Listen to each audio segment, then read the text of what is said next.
In the late 1980s in Japan, the land of the rising sun, a country shrouded in mystery and ancient traditions, an event occurred that inflicted an indelible wound upon the hearts of many. It exposed the darkest aspects of human nature, becoming a symbol of boundless cruelty, inhumanity, and chilling terror. This concerns the tragic story of Junko Furuta, a young woman whose life ended in a nightmarish series of unbearable tortures, leaving behind a trail of unspeakable horror and immeasurable sorrow. Picture Japan in the late 1980s. An economic miracle, rapid development, the bright lights of megacities, and at the same time, a conservative society with rigid rules, the suppression of emotions, and entrenched prejudices. Cities like Tokyo gleamed with neon signs, the alluring lights of restaurants and game rooms, while young people craved freedom, rebellion, and new sensations. But in the shadows of these dazzling lights, other, much darker realities were hidden. Realities of cruelty, violence, and hopelessness, where human life meant absolutely nothing. Junko Furuta, a 17-year-old girl, was the embodiment of youth, energy, and hope.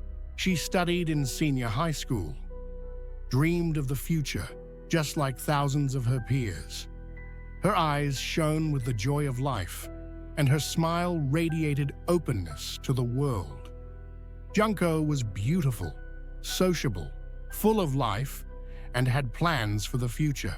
She dreamed of love, friendship, and a happy family, unaware of the nightmare that awaited her. She cherished her friends and dreamt of finding her place in this vast world. Life promised her bright prospects, but fate, alas, had other plans. On that fateful evening, when Junko was returning home, her existence was forever changed. The 25th of November, 1988, a lively street in Tokyo. It was here, among the hurried passers-by, that she was abducted by a group of 4 teenagers. These seemingly ordinary schoolboys turned out to be the embodiment of pure evil. Their names were Hiroshi Miyano, the 18-year-old ringleader, who worked in an auto repair shop; Joji Ogawa, 17 years old, who lived nearby; Shinji Minagawa, 17 years old; and Yasushi Watanabe, 16 years old.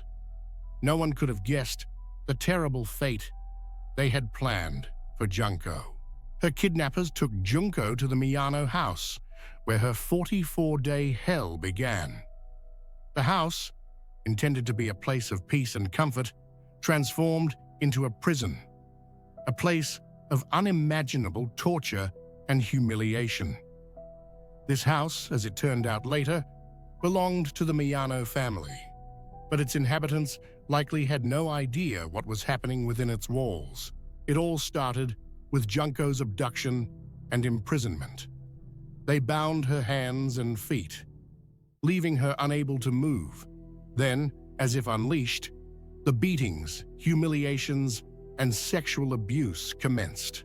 Every new day revealed a deepening nightmare. Junko was subjected to unimaginable torture. They tormented her, burned her with cigarettes, raped her, starved her, and deprived her of sleep for even a single minute. These brutal teenagers had turned her life into a living hell, sinking deeper each day into a pit of cruelty and inhumanity. Just imagine, a young woman, a prisoner within 4 walls, where her life depended solely on the whims of her tormentors, completely devoid of hope for rescue. Her desperate cries for help were swallowed by silence. Her pleas for mercy went unanswered. The criminals, egged on by each other, derived a perverse pleasure from watching her suffering. Junko, exhausted to the limit, tormented both physically and mentally, desperately clung to life. She tried to fight, to resist, but her strength ebbed with each new dawn. The neighbors undoubtedly heard strange sounds coming from behind the walls, but either they paid no attention, or more likely, were afraid to interfere. Fear, indifference, blindness, all of this intertwined into one monstrous knot, becoming a part of this terrible tragedy. Society seemed to completely ignore the suffering of the lonely woman, locked in a house just a few meters away from them. After several weeks of inhuman torment, Junko decided on a desperate measure. She tried to escape. She managed to escape her confinement, but her freedom was short-lived. The criminals quickly caught up to her, seizing her and dragging her back to inflict even more brutal tortures. It seemed they were competing to invent new methods of causing pain. Anything at hand was used: tools, scraps of food, any object that could be turned into an instrument of torment. The tortures continued, their cruelty and sophistication only increasing. Junko was forced to eat excrement, drink urine, and was beaten nearly to death when she was unable to carry out even the smallest instructions of her tormentors. Her body was covered in bruises, deep wounds, and scorching burns. She teetered on the edge of oblivion, but clung to life as if drowning and grasping for a straw. Within her, like a barely smoldering ember, a faint hope flickered. Hope for salvation, for the triumph of justice, that this nightmare tormenting her soul would someday end. On one of the most terrifying days, exhausted and beaten to within an inch of her life, Junko was forced to do the unthinkable: eat a live cockroach. It was yet another humiliation, another elaborate attempt to break her will, to reduce her to nothing. Physically, she was broken, exhausted, but somewhere deep inside, she continued to fight. Throughout all 44 days of these tortures, Junko, among other things, suffered unbearable sexual violence. 4 fiends, taking turns, raped her, often resorting to the most perverse forms. This was not simply violence, it was a deliberate destruction of human dignity, complete disregard for her life and feelings. At some point, these enraged teenagers decided that Junko knew too much. On March the 13th, 1989, after another fit of rage, they made a fateful decision to get rid of their victim. They beat her mercilessly, nearly to death, and then set her unfortunate body on fire. When she still showed signs of life, they shoved her into a crude metal barrel. After that, the monsters encased her in rapidly hardening concrete, as if trying to forever seal away the evidence of their monstrous cruelty, and buried her in the damp earth.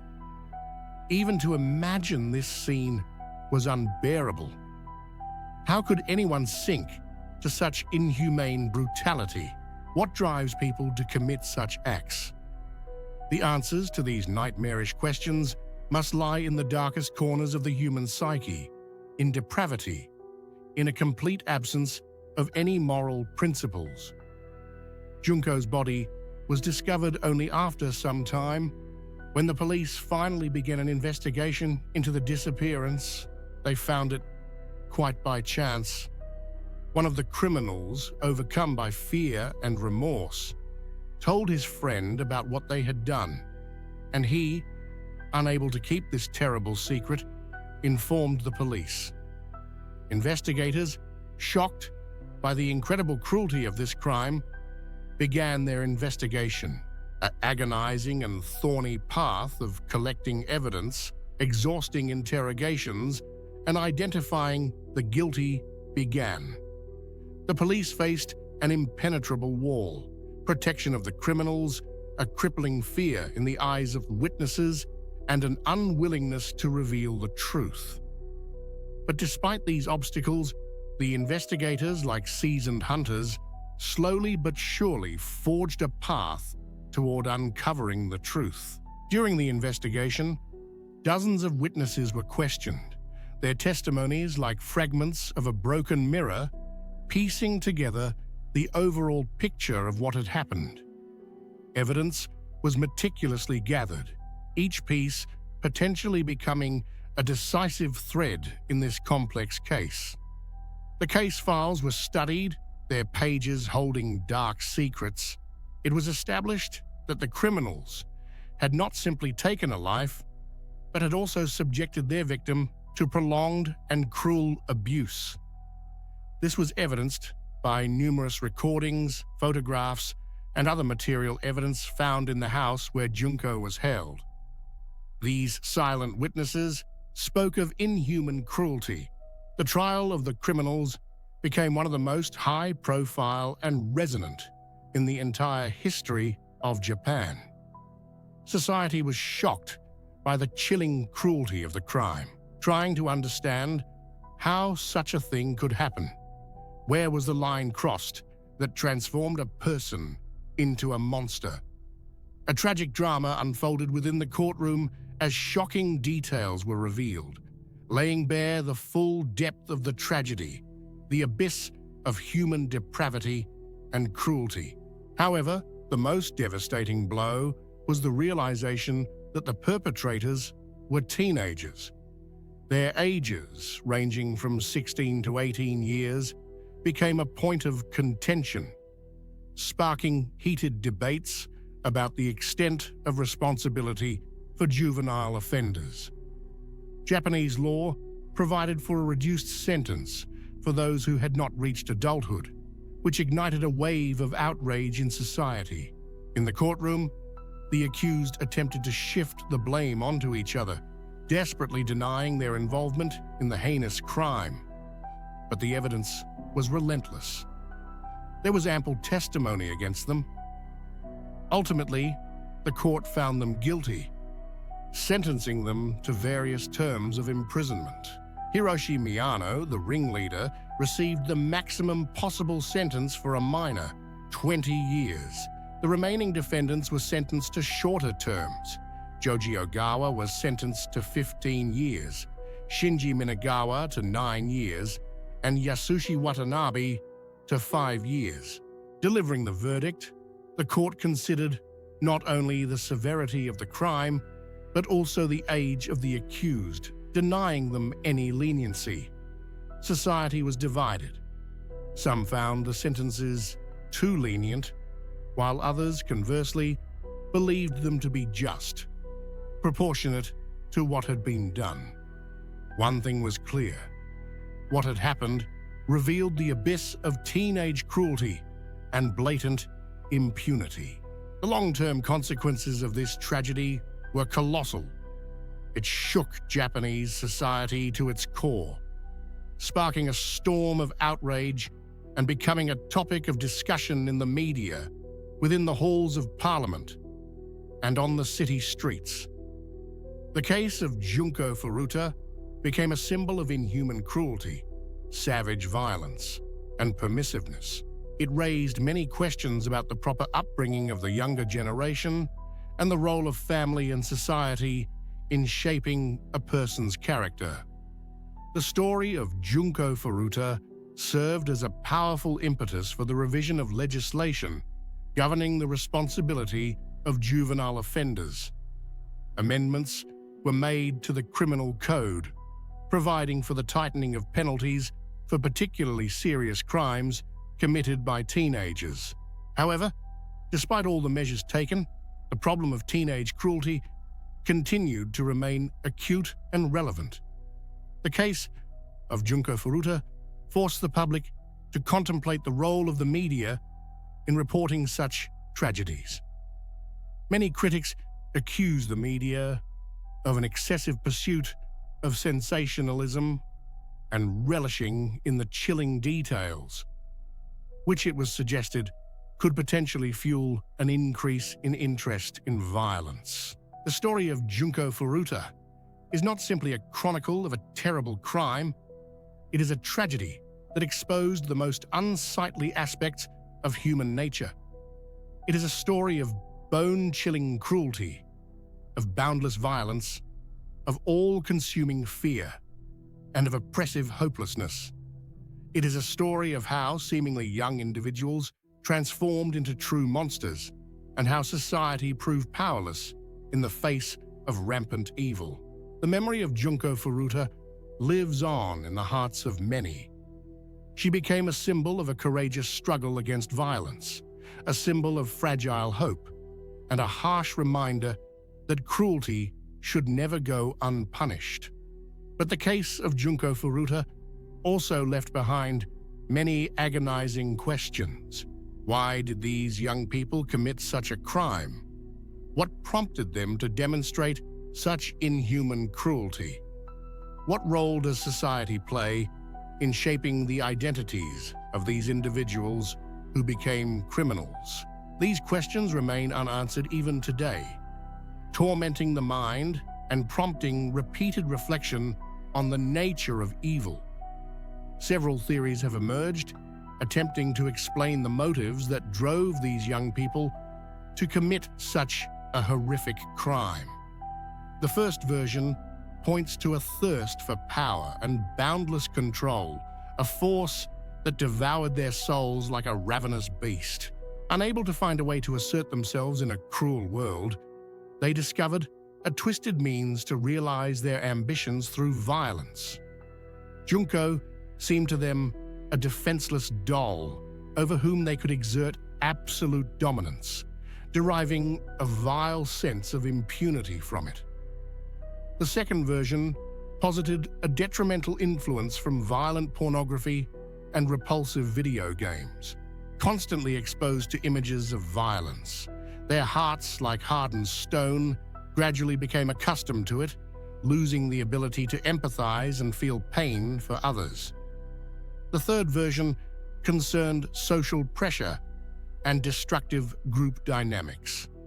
United in a group, they acted like wild beasts in a pack, operating under the principle of anything goes. They egged each other on, fueling the insane cruelty of their actions, multiplying the suffering. And finally, the fourth version, the dark shadow of mental illness, clouding minds and distorting reality. Some experts suggest that the perpetrators may have had deep psychological problems that pushed them to commit such a monstrous act. But which version is the most truthful? The answer likely lies somewhere in the middle. The criminals were driven by many factors, leading to a terrible tragedy. However, what happened to those who survived this nightmare? To Junko's family, to her friends, to the people who knew and loved her? Junko's parents, undoubtedly, remained inconsolable. They lost their daughter, their hope, their joy. Their hearts were pierced by unbearable pain and suffering. They faced the long, agonizing process of funerals, court proceedings, and societal persecution. They endured a despairing 39 days. They spent countless sleepless nights. They were destined to carry this grief throughout their remaining lives. Junko's friends were confronted with shock and an irreplaceable loss. They hadn't just lost a friend, they had lost a part of themselves, someone they loved and deeply respected. They had to accept the cruel reality. Junko was gone.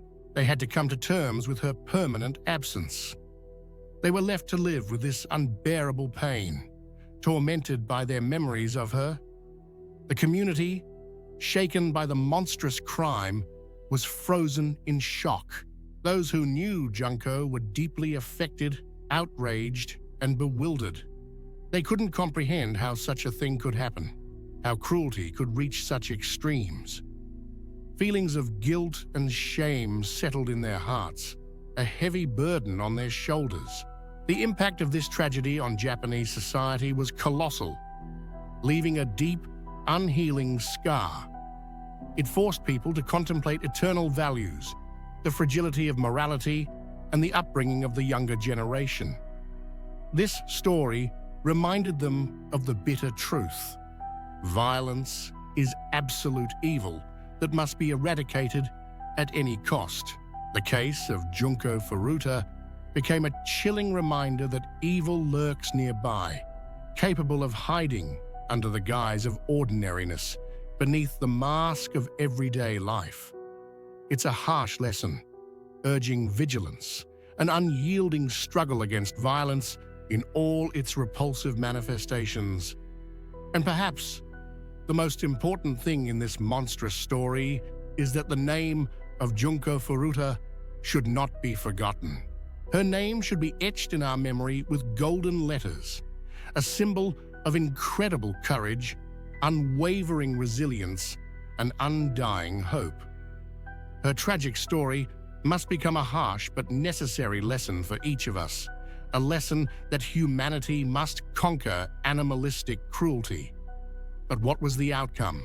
4 teenagers who shattered the life of an innocent girl received a formal punishment. Can this truly be called retribution? Will this act ever atone for the evil they committed?